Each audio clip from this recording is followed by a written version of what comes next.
করেছিলাম ফোন থেকে, আমার মানসিকটা কমপ্লিট হয়েছে, তাই আজকে পুজোতে এসেছি। আগে এসেছিলেন মায়ের কাছে? না, প্রথমবার। শুধু ফোন থেকে মানত? হ্যাঁ হ্যাঁ। কোথা দিয়ে আসছেন?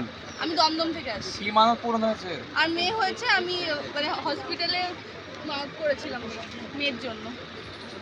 আচ্ছা, সুস্থ সবল যাতে হ্যাঁ সন্তান। হ্যাঁ। কার্তিক অধিকারী জয় মা মানে মনসা আমার দেবী। অবস্থা খুব খারাপ হয়ে গেছিল, ক্রিটিক্যাল হয়ে গেছিল। সেই সময় মানে হঠাৎ করে আমার মায়ের মুখটা আমার হঠাৎ করে মানে ফোনে দেখেছিলাম প্রেগনেন্ট অবস্থায়, তখন আমার মা মানে আমাকে অনেক শক্তি দিয়েছে। আমি ক্রিটিক্যাল সিচুয়েশনে চলে গেছিলাম আমার। মানে আপনি ক্রিটিক্যাল হ্যাঁ সিচুয়েশনে ছিলেন, হ্যাঁ হ্যাঁ। ওর থেকে মা আপনাকে রক্ষা করেছে। হ্যাঁ হ্যাঁ। তারপর আমার মেয়ে সুস্থ হয়েছে, মানে নর্মাল ডেলিভারি সুস্থভাবে হয়েছে। জয় মা মনসা দেবী। বাচ্চাকে হ্যাঁ ঠিক আছে, হ্যাঁ, একটু জয়। উঁচু করে তোলো, একটু উঁচু করো। হ্যাঁ জয় মা জয়। একটু মায়ের কাছে একটু হ্যাঁ হ্যাঁ দিয়ে দেবে মায়ের কোলে।